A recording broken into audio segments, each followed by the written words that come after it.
And now I'm privileged to officially begin tonight's ceremony by introducing Terry Lundgren, co-chair of our judging committee, past winner of the Deming Cup, and overall super friend of the centers. Terry, thanks for being with us tonight. On behalf of the entire judging committee, it is my pleasure to welcome you to our first virtual Deming Cup award ceremony. It has been my honor to be part of the Deming Cup since 2012 and help promote the principles of continuous improvement and operational excellence in companies throughout all industries. And in a time of upheaval and reinvention, I think you would all agree that Deming's principles are more relevant today than ever before. The Deming Cup lost a dear member of our Deming Cup family this past April, a former Secretary of the Treasury, Paul O'Neill, who was a founding co-chair of the Deming Cup. Paul was a staunch believer in the values of ethical, people-focused leadership, and he was the inaugural winner of our Lifetime Achievement Award in Leadership in 2016.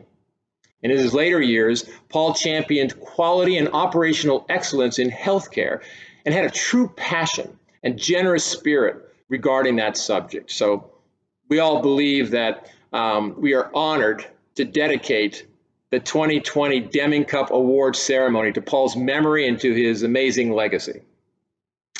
So as we now move forward into our first award presentation of the evening, I'm delighted to welcome Brent James, a physician and healthcare professional extraordinaire, who is currently clinical professor at the Stanford University School of Medicine.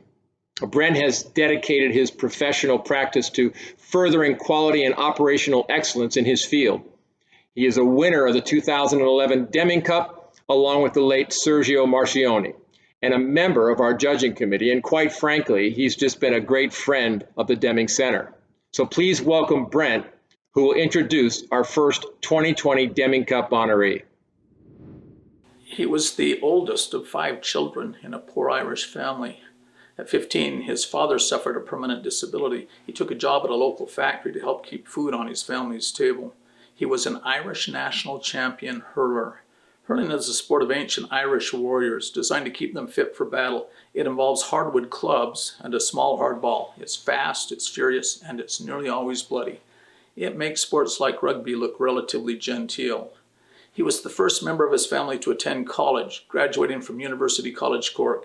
He then scraped together enough money for a one-way ticket to the United States, where he worked his way through an advanced degree in social policy at Fordham University. He became a professor and then an assistant dean at Fordham. He then moved to healthcare oversight within New York state government. That led to leadership positions at Empire Blue Cross Blue Shield and, eventually, North Shore University Hospital on Long Island. Across the next 18 years, he grew that hospital into Northwell Health, the largest health system in New York, with more than 74,000 employees, 23 hospitals, 800 plus outpatient settings, a medical school, a nursing school, a truly impressive clinical research effort, and more than $13 billion in annual revenues. Northwell now delivers more than 30% of all care in the New York market. Oh, then the real challenge hit.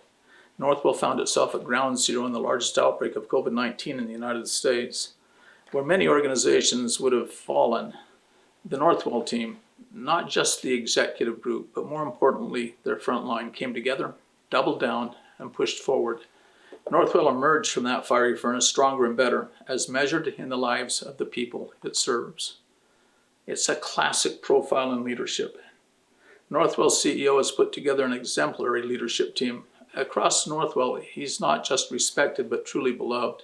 Every Monday morning, he still personally greets and orients every new hire. Oh, he did it all based on Deming's quality principles. He now adds the premier national recognition for quality, the Deming Cup, to the many awards and recognitions that he's heretofore received.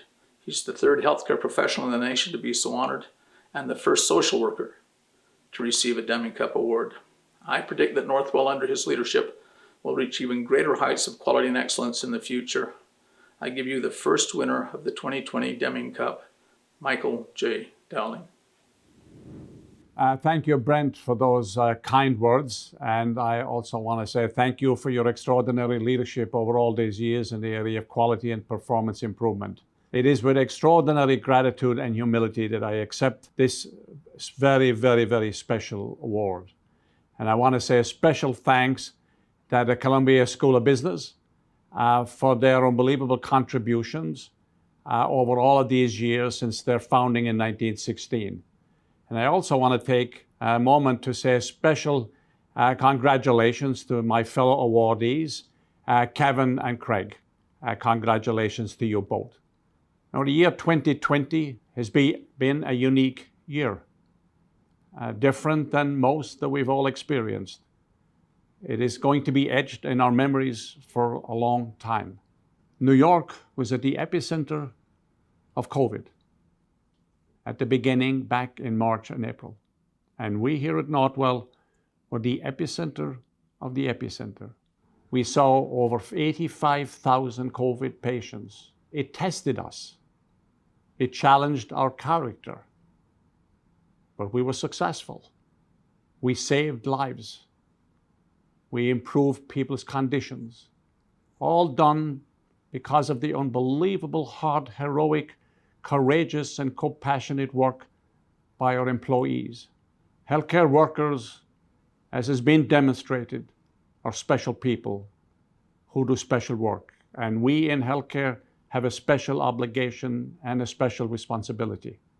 Any success we had in dealing with COVID is due to our long-term commitment and investment in creating a culture of continuous improvement and a culture of continuous learning, putting the right people in the right places, putting the right processes in place, developing the right structures, having a unity of purpose and a constant focus on innovation and creativity. We will undoubtedly have other tough times ahead. Bad things happen. But whatever happens in the future, we are going to be ready. That's what healthcare does. As Deming said, we are always changing and we are always learning. Thank you again. Thank you so much.